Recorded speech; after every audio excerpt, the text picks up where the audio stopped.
Hola a todos, seguimos, como no, en la Biblia en casa y el versículo correspondiente al domingo 20 de junio de 2021, duodécimo de décima semana del tiempo ordinario, es el siguiente. Él les dijo, ¿por qué tenéis miedo? ¿Aún no tenéis fe? Marcos 4:40. Te lo he puesto fácil, ¿eh? 4:40, no te quejarás. Bueno, ya sabemos que el Evangelio según San Marcos es el más antiguo, aunque había noticias de que San Mateo había compuesto primitivamente un Evangelio en arameo. Por eso normalmente se pone el Evangelio según San Mateo, en las Biblias se pone al principio. Pero vamos, lo que nos queda constancia es que el de Marcos es el más antiguo. Está escrito aproximadamente entre el año 65, a partir del año 64 que muere San Pedro, y nos muestra un Jesús con los recuerdos de San Pedro, básicamente. Es decir, que fue escrito entre el año 65 y el año 70, como muy tarde, y nos presenta un Jesús muy humano, proveniente de estos recuerdos de San Pedro, lógicamente, y su autor es Juan, por sobrenombre Marcos. Lo conocemos a través de Hechos de los Apóstoles, por ejemplo, es hijo de María, y María y su marido eran los propietarios del cenáculo donde se celebró la última cena, donde vino el Espíritu Santo en Pentecostés. Juan Marcos fue motivo de discusión entre Pablo y Bernabé, era primo de Bernabé, se nos dice también, y fue motivo de discusión entre Pablo y Bernabé. De todas formas, es aludido también al final de la primera de Pedro, de la primera carta del apóstol San Pedro, cuando dice Marcos, mi hijo. Evidentemente se refiere a hijo espiritual, igual que San Pablo en la carta a Filemón habla de Onésimo como ese hijo que ha engendrado en la cárcel.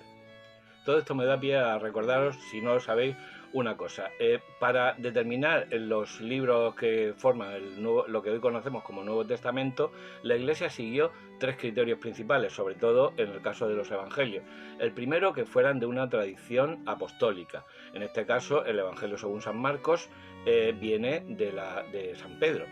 En segundo lugar, que tenga valor universal, es decir, que fuera un texto leído y estudiado y orado en todas las iglesias, o por lo menos en la gran mayoría de las iglesias de la cristiandad en aquel momento. Estamos hablando del año 380 y tantos, en que el Papa San Dámaso le encarga esta macroencuesta a San Jerónimo. Y el tercer criterio sería el criterio de la inerrancia, es decir, que los textos considerados palabra de Dios o considerados canónicos no contengan error doctrinal. Bueno, y hay alguna historia muy interesante alrededor de San Marcos. Por ejemplo, San Jerónimo dice que fue el fundador de los monjes egipcios, o que fue el jefe de la iglesia de Alejandría después de escribir el Evangelio en Roma y después de muchas vicisitudes por las que pasó. Todo esto nos lo cuenta la tradición. También hay una cosa interesante, muy interesante, en torno a San Marcos. La podéis ver en YouTube en los vídeos de Jorge Manuel Rodríguez en torno al cáliz de la última cena que se conserva en la Catedral de Valencia. La historia es interesantísima.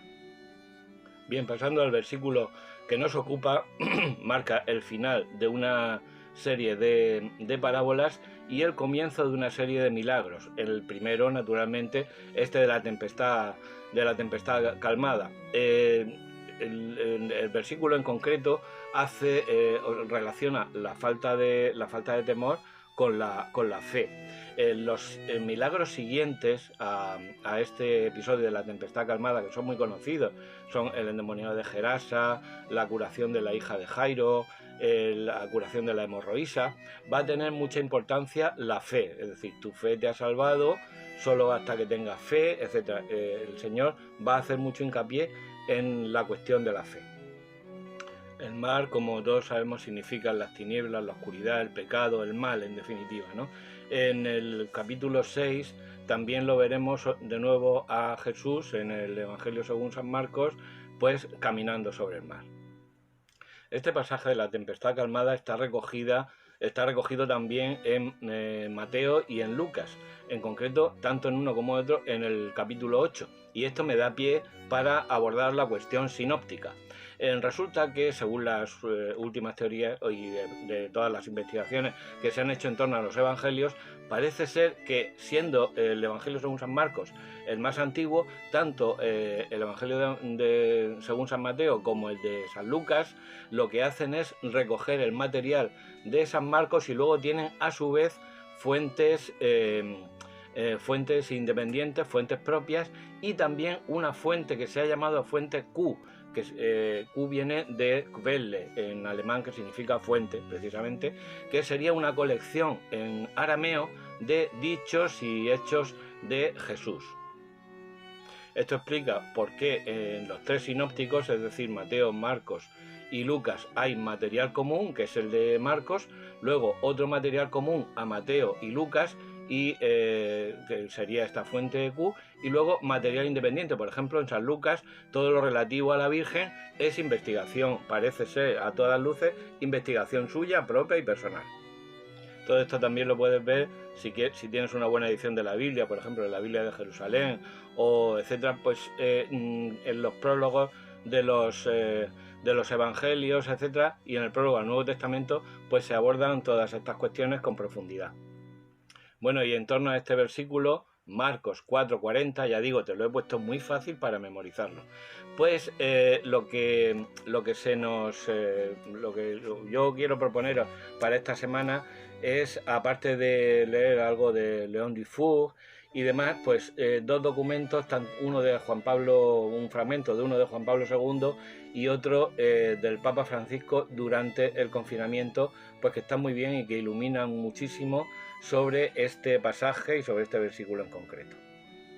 Y sobre todo consuela mucho el hecho de que los discípulos que lo han tenido delante, que están viendo sus milagros, que están viendo todo su poder, pues todavía como que no acaban de arrancar.